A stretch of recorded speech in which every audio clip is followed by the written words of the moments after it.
اعوذ باللہ من الشیطان الرجیم بسم اللہ الرحمن الرحیم وَلَقَدْ أَرْسَلْنَا نُوحًا إِلَىٰ قَوْمِهِ فَقَالَ يَا قَوْمِ اعْبُدُوا اللَّهَ مَا لَكُم مِّنْ إِلَٰهٍ غَيْرُهُ أَفَلَا تَتَّقُونَ۔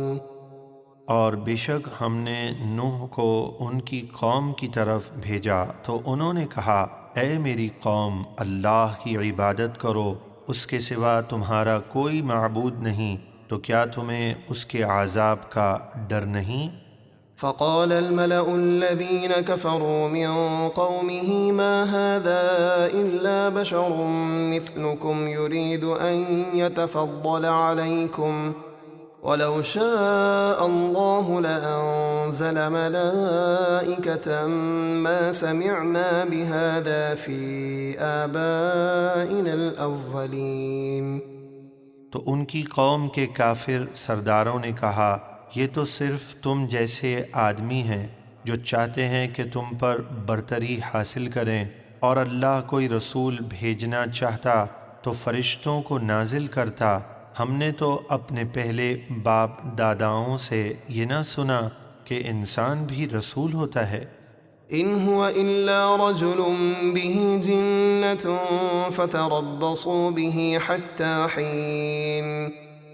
وہ تو صرف ایک دیوانے آدمی ہیں، تم ان کے بارے میں ایک وقت تک انتظار کرو کہ ان کا انجام کیا ہوتا ہے۔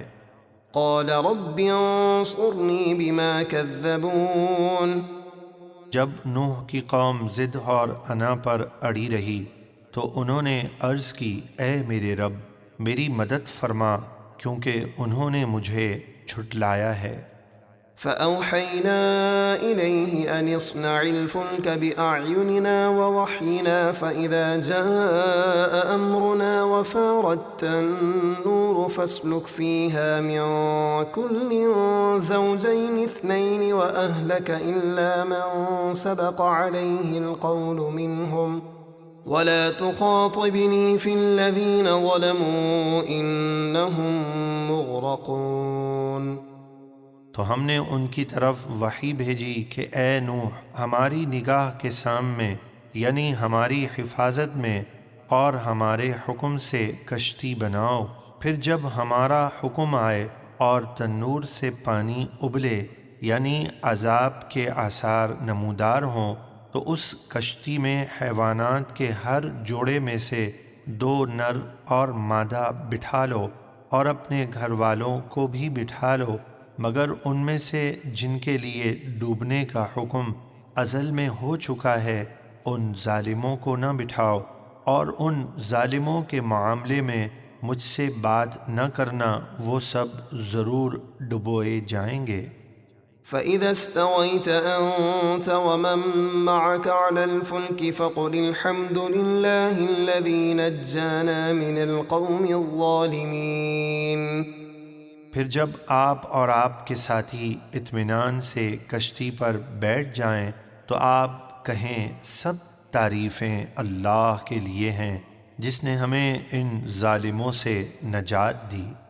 وَقُلْ رَبِّ أَنزِلْنِي مُنزَلًا مُبَارَكًا وَأَنْتَ خَيْرُ الْمُنزِلِينَ۔ اور عرض کریں کہ اے میرے رب، مجھے کشتی سے برکت والی جگہ اتار، اور تو سب سے بہتر اتارنے والا ہے۔ إِنَّ فِي ذَلِكَ لَآيَاتٍ وَإِن كُنَّا لَمُبْتَلِينَ۔ بے شک اس نوح کے واقعے میں ضرور ہماری قدرت کی نشانیاں ہیں، اور بے شک ہم اپنے بندوں کو ضرور آزمانے والے ہیں۔ ثم أنشأنا من بعدهم قرنا آخرين فأرسلنا فيهم رسولا منهم أن اعبدوا الله ما لكم من إله غيره أفلا تتقون۔ پھر ان کے بعد یعنی قوم نوح کے عذاب اور ہلاک کے بعد ہم نے ایک اور قوم یعنی قوم ہود پیدا کی تو ان میں ایک رسول ہود کو انہی میں سے بھیجا جنہوں نے فرمایا اللہ کی عبادت کرو، اس کے سوا تمہارا کوئی معبود نہیں، تو کیا تم اس کے عذاب سے نہیں ڈرتے؟